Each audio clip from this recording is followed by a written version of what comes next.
మనం గత కొంతకాలంగా మంత్ర దీక్షలు చాలామందికి ఇవ్వటం జరుగుతుంది. చాలామంది వచ్చి వాళ్ళ వాళ్ళ అవసరాలు బట్టి తగిన మంత్రాలను తీసుకొని వాళ్ళు సాధన చేసి వాళ్ళకు ఉన్నటువంటి కష్టాన్ని పోగొట్టుకోవడం జరుగుతుంది. అనేకమైనటువంటి ఈ విషయాల్ని తెలియజేస్తున్నారు. సో చాలా సంతోషం. సో మీ సాధనని మీరు ఇంకా మరింత పెంచుకొని ఇహ పరంగా కూడా మీరు అభ్యున్నతి చెందాలని కోరుకుంటున్నాను. సో చాలామంది నన్ను అడుగుతున్నటువంటి విషయం ఏంటంటే, గురుగారు తెలుసో తెలియకో ఎదుటోళ్ళకి సాయం చేయాలనో కాస్త వడ్డీ కాస్త పడో మేము కొందరికి అప్పు ఇవ్వటం జరిగింది గురుగారు. ఇప్పుడు మళ్ళీ మాకు అప్పు అన్నది తిరిగి వాళ్ళు తీర్చట్లేదు. సో మాకు ఏం చేయాలో పాల్పోవట్లేదు. వాళ్ళు తిరిగి అప్పు తీరిస్తే ఆ వచ్చిన అమౌంట్తో మా జీవితాలు మాకు ముందుకెళ్ళేటువంటి పరిస్థితి అండి. వాళ్ళ అవసరాలకి మేము వాళ్ళకి సహాయం చేస్తే ఇప్పుడు వాళ్ళు మాకు ఏకంగా బండనామాలు ఇట్టారండి. ఏడు చేయాలో తెలియలేదండి అని కొంతమంది నాకు చెప్పుకోవడం జరిగింది. సో మొండిగా అప్పులు తీసుకున్న వాళ్ళు ఎగ్గొట్టేటువంటి పరిస్థితిలో ఏదైనా మాకు మేముగా చేసుకునేటువంటి అవకాశం ఏదైనా ఉందా, ఏదైనా సాధన చేసుకుంటే మాకు అప్పులు తిరిగి వచ్చే అవకాశం ఉందా అని కొంతమంది నన్ను అడగటం జరిగింది. అటువంటి వారి కోసం అప్పులు వసూలు చేసేటువంటి మంత్రదీక్ష కొన్ని రహస్యంగా మంత్రశాస్త్రంలో కొన్ని ఇవ్వబడ్డాయి. వాటిని వెలికి తీసి కొందరికి ఇవ్వటం జరిగింది. వాళ్ళకి దానికి సంబంధించిన ప్రతిఫలాలు ఆల్రెడీ కనిపించినాయి. అందుకే ఇంకా అందరికీ ఈ విషయం అందాలన్న ఉద్దేశంతో ఈ మంత్రదీక్ష గురించి ఈ వీడియో చేయటం జరుగుతుంది.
ఇక్కడ ఒక ముఖ్యమైన గమనిక ఏంటంటే, మీకు ఒక 1,00,000 రూపాయలు ఉన్నాయనుకోండి. ఉదాహరణకి మీది 1,00,000 రూపాయలు. ఆ 1,00,000 రూపాయలతో మీరు ఏదైనా చేయొచ్చు. ఆ 1,00,000 రూపాయలు కనుక లేని పక్షంలో మీరు ఏమీ చేయలేని పరిస్థితిలోకి వచ్చేస్తారు. ఆ 1,00,000 మీ దగ్గర ఉంది.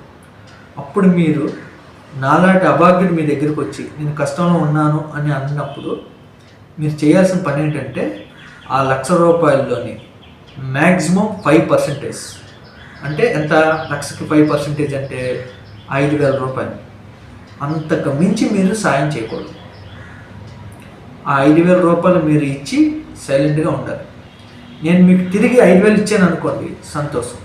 ఇవ్వలేదు అనుకోండి, ఎవరికో ముష్టోడు వచ్చాడు, తల మీద గొడ్డు కట్టుకున్నాడు, పైనెట్లేదు, సంకలో కర్రెట్టుకున్నాడు, ఆడు ఎవరికో 5,000 పడేసామని అనుకొని వదిలేయండి. దాన్ని మీరు వదిలేయగలరు. అంటే మనకు 5% లాస్ను మనం ఈజీగా వదిలేయగలుగుతాం. ఇప్పుడు 1,00,000 రూపాయలు మీకు మీ దగ్గర ఉంది, నేను వచ్చాను, మీ దగ్గర 80,000 90,000 తీసుకున్నాను అనుకోండి, నేను తిరిగి మీకు ఇవ్వలేదు అనుకోండి, అంటే ఎగ్గొట్టాను అనుకోండి, అప్పుడు మీరు ఏమీ చేయలేని పరిస్థితిలో పడిపోతారు.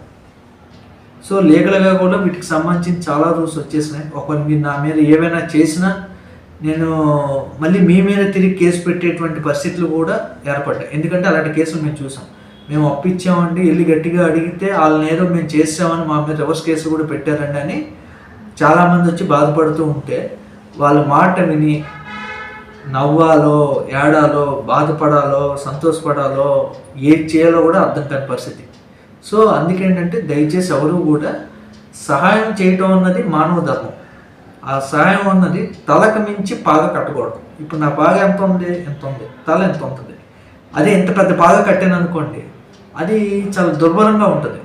సో అలాగే మీరు కూడా వడ్డీకి ఆశపడి కానీ మరింత మానవతా దృక్పథంతో కానీ స్నేహితులు బంధువులకి సహాయం చేయాలంటే ఇంకా ఆలోచించాలి. ఎందుకంటే వాళ్ళు గట్టిగా అడగలేము, అడిగితే మరింత బ్యాడ్ అయిపోతాం. ఈ తలకాయ నొప్పులన్నీ ఉంటాయి. అందుకేంటంటే నేను చెప్పిన సూత్రాన్ని మీరు ఫాలో అవ్వండి. వడ్డీలకు ఎప్పుడు ఆశపడకండి. మీరు కావాలంటే వేరే ఎనీ దగ్గర మీరు ఇన్వెస్ట్ చేసుకొని మీ ఇన్కమ్ మీరు పెంచుకోండి. ఎదుటోటి వడ్డీ ఇస్తే ఆ వడ్డీతో బిల్లులు కట్టేద్దాం అనే ఆలోచన ఎప్పుడు చేయకండి. ఖచ్చితంగా 2-3 నెలలు మీకు వడ్డీ పడిపోద్ది. 4వ నెల నుండి వడ్డీలు అలాగా లేట్ అవుతాయి. ఈ నెల వడ్డీ 2 నెలల తర్వాత ఇవ్వటం, 3 నెలల తర్వాత ఇవ్వటం, అసలు అడిగితే ఎప్పుడు ఇచ్చావని తిరిగి అడగటం. మన దగ్గర అప్పు తీసుకొని మనకి నువ్వెప్పుడు ఇచ్చావు నన్ను అడిగితే మనకి ఎలా ఉంటుంది చెప్పండి. సో అందుకే ఏంటంటే ఇలాంటి విషయాలను కాస్త దృష్టిలో పెట్టుకొని ముందుగానే ఇలాంటి జోలికి వెళ్ళకండి. ఒకవేళ మేము ఆల్రెడీ అప్పు ఇచ్చామండి, వాళ్ళు తీర్చలేని పరిస్థితిలో ఉన్నారు అని అంటే నాకు కాల్ చేయొద్దు. ఎందుకంటే వాళ్ళు తీర్చలేనప్పుడు మీరు అడగడం కరెక్ట్ కాదు, అవేం కాదు. ఒకవేళ వాళ్ళు తీర్చగలిగే పరిస్థితిలో ఉన్నారండి, కావాలని మాకు ఇవ్వట్లేదండి, ఎగ్గొడుతున్నారండి అని కనుక మీరు అనుకుంటే అటువంటి వాళ్ళు కాస్త మన వైపు తిరిగి సరే వాళ్ళ దగ్గర తీసుకున్నాం కదా ఇచ్చేద్దాంలే అని వాళ్ళకి అనిపించే విధంగా ఓ మంత దీక్షలు ఉన్నాయి. ఒకవేళ మీరు ఎవరికైనా సరే అప్పిచ్చి వాళ్ళు మీకు అప్పు తిరిగి చెల్లించే పరిస్థితిలో ఉంటూ వాళ్ళు చెల్లించని పక్షంలో మీరు వాళ్ళ కోసం ఈ సాధన తీసుకొని మీరు ప్రయత్నించవచ్చు. ఈ సాధన మీరు చేయొచ్చు, ఎవరైనా చేయొచ్చు. స్త్రీ కానీ పురుషులు కానీ ఇంట్లో ఎవరు ఉంటే వాళ్ళు చేసుకోవచ్చు. చక్కగా దృష్టి పెట్టుకొని కనుక చేసుకొని వాళ్ళు ఎంతో కొంత తిరిగి మీ దగ్గర తీసుకున్నటువంటి అప్పు తిరిగి మీకు చెల్లించాలి, మీరు ఇచ్చిన అప్పు తిరిగి వసూలు అవ్వాలి అని మీరు ఈ సాధన చేయొచ్చు. సో నమ్మకంతో ప్రయత్నించండి, చక్కగా ఫలితం మాత్రం దొరుకుతుంది. ఓకేనా? సో ఈ విషయాన్ని చక్కగా దృష్టిలో పెట్టుకొని ఒకవేళ మీకు కనుక ఇలాంటి పరిస్థితి కనుక ఏర్పడినట్లయితే ఒకసారి మీరు మమ్మల్ని కాల్ చేసి సంప్రదిస్తే మీకు ఈ దీక్ష తాలూకా వ్యవహారాలు ఏంటి అన్నది మీకు చెప్పడం జరుగుతుంది. ఓకే? ఏ దీక్ష అయినా సరే ఖచ్చితంగా మీకు మంత్రం కావాలి అనుకుంటే మాత్రం ఖచ్చితంగా మమ్మల్ని కలవాలి. సో కలిసి మా దగ్గర తీసుకోవాల్సి ఉంటుంది. సో ఫోన్లో ఇస్తారా, కామెంట్ బాక్స్లో పెడతారా, డిస్క్రిప్షన్లో పెడతారా అని మాత్రం నాకు కామెంట్లు పెట్టొద్దు, కాల్ చేయొద్దు. ఓకే? Thank you. నమస్కారం.